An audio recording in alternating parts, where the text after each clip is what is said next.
बरेच दिवसापासून मला वेट लॉसच्या रेसिपीसाठी खूप साऱ्या कमेंट्स येत होत्या. हा कुरकुरीत असा डोसा तुम्ही वेट लॉससाठी खाऊ शकता. यामध्ये मी तांदूळ अजिबात वापरलेला नाही आहे किंवा हे पीठ फर्मेंट होण्यासाठी किंवा आंबण्यासाठी मी ठेवलेलं नाही आहे. झटपट बनवू शकता. त्यासाठी आदल्या रात्री थोडीशी तयारी करून घ्यायची आहे. इथे मी काही डाळी भिजवून घेते. जर तुम्हाला हा डोसा सकाळी बनवायचा असेल तर रात्री ही तयारी करून घेऊ शकता किंवा संध्याकाळी रात्रीच्या जेवणासाठी तुम्ही जर हा मेनू बनवत असाल तर सकाळी डाळ भिजवली तरी चालेल.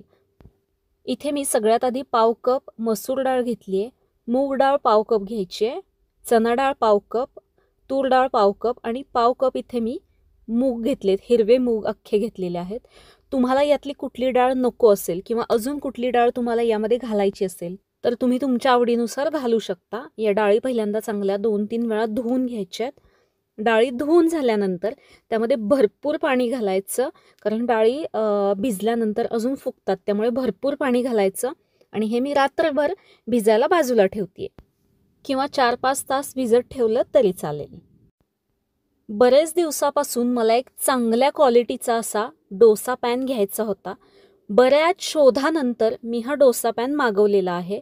अतिशय सुंदर क्वालिटी आहे आणि बऱ्याचदा डोसा आपण बनवतो तेव्हा तो एकसारखा पसरला जात नाही. डोसा तवा वर खाली असतो, मग एकसारखा भाजला जात नाही.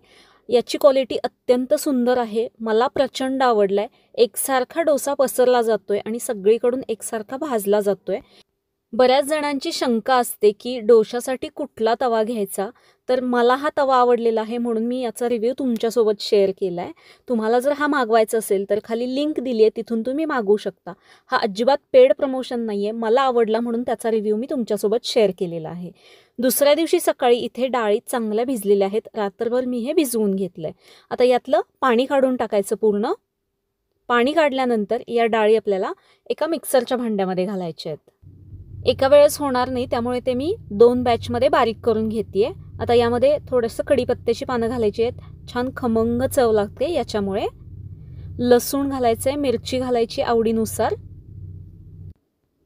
थोडंसं आलं घातलंय आणि अगदी थोडं पाणी घालून हे मी बारीक करून घेते. एकदम स्मूथ असं वाटून घ्यायचं आहे. कमीत कमी पाणी घालून बारीक करून घ्यायचं आहे. नंतर आपण पाणी घालणार आहोत, पण बारीक करताना जास्ती पाणी घातलं तर एकदम बारीक असं वाटलं जात नाही.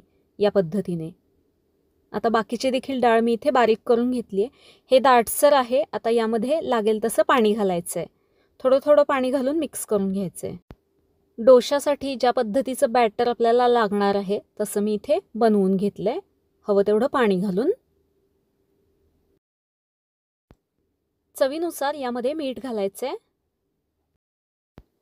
डोशासाठीचं हे आपलं मिश्रण तयार झाले. हे फर्मेंट करण्याची गरज नाही. फक्त डाळी भिजल्या की बारीक करायचे आणि लगेच डोसे बनवायचे.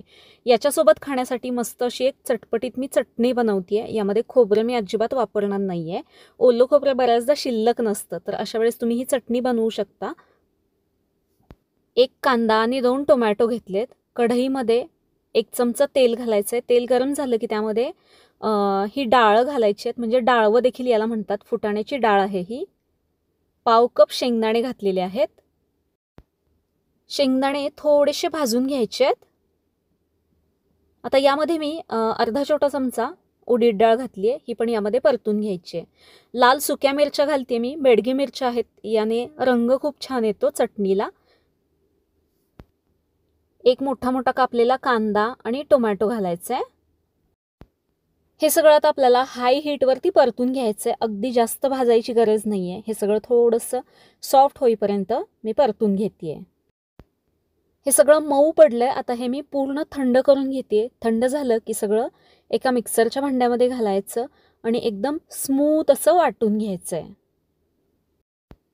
ही मी इथे चटणी बनवून घेतलेली आहे. यामध्ये आता चवीनुसार मीठ घालायचं.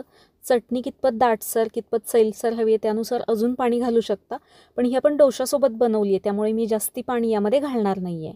मीठ घालून सगळं मिक्स करून घेतलं. आता याच्यावरती आपल्याला फोडणी घालायची आहे. त्यासाठी तेल गरम करून घेतलं. त्यामध्ये मोहरी घालायची, कढीपत्ता घालायचा, लाल सुकी मिरची घालायची आणि ही फोडणी आपल्याला या चटणीवरती घालायची आहे. मस्त चटपटीत अशी चटणी तयार झाली आहे. आता डोशाचं पीठ आपण बाजूला ठेवलं होतं, याचे आता मी डोसे बनवून घेते आहे. हा तवा मी गरम व्हायला ठेवला आहे, पण हा मीडियम गरम करायचा आहे आपल्याला. खूप जास्त तवा गरम करायचं नाही. हे बनवलेलं मिश्रण वाटीने मधोमध सोडून घ्यायचे किंवा पळीने बनवू शकता तुम्ही. आणि अशा पद्धतीने एकाच डायरेक्शनमध्ये हा आपल्याला डोसा बनवून घ्यायचा आहे. जर ही वाटी अशीच उलटी फिरवलीत तर ते जे पीठ आहे ते वाटीला चिकटून येतं, डोसा व्यवस्थित होत नाही. त्यामुळे एकाच डायरेक्शनमध्ये हा फिरवून जेवढा पातळ बनवता येईल तेवढा आपल्याला हा डोसा पातळ बनवून घ्यायचा आहे. डोसा बनवून झाल्यानंतर मग आपल्याला गॅस मोठा करायचा आहे आणि हाय हीटवरती हा डोसा आपल्याला भाजून घ्यायचा आहे. याचा थोडासा कलर बदलला, छान क्रिस्पी साईडने झाला की वरून मी थोडंसं तूप सोडलं आहे. तुम्हाला पाहिजे असेल तर तेल लावू शकता किंवा काहीच नाही लावलं तरी चालेल. डोसा भाजत असताना नेहमी एकाच बाजूने भाजायचा. खालची जी बाजू क्रिस्पी झाली आहे तेवढाच भाजून घ्यायचा. अजून या बाजूने भाजायचा नाही डोसा, म्हणजे चांगला क्रिस्पी असा राहतो. इथे पाहताय तुम्ही अगदी छान असा डोसा तयार झाला आहे. सगळ्या बाजूने एकसारखा भाजला गेला आहे. अजून एक मी इथे डोसा बनवलेला आहे. बिना तांदळाचे, बिना आंबवता, सोडा इनो न वापरता एकदम झटपट पद्धतीने हे डोसे आपण बनवलेले आहेत. याच्यासोबत ही चटपटीत चटणी तुम्हाला कशी वाटली मला कमेंट करून सांगा. मी ज्या काही वस्तू घेते त्याचे रिव्ह्यू जर तुम्हाला अशा पद्धतीने केलेले आवडत असतील तर मला कमेंटमध्ये नक्की सांगा. मी ते तुम्हाला दाखवायचा प्रयत्न करेन.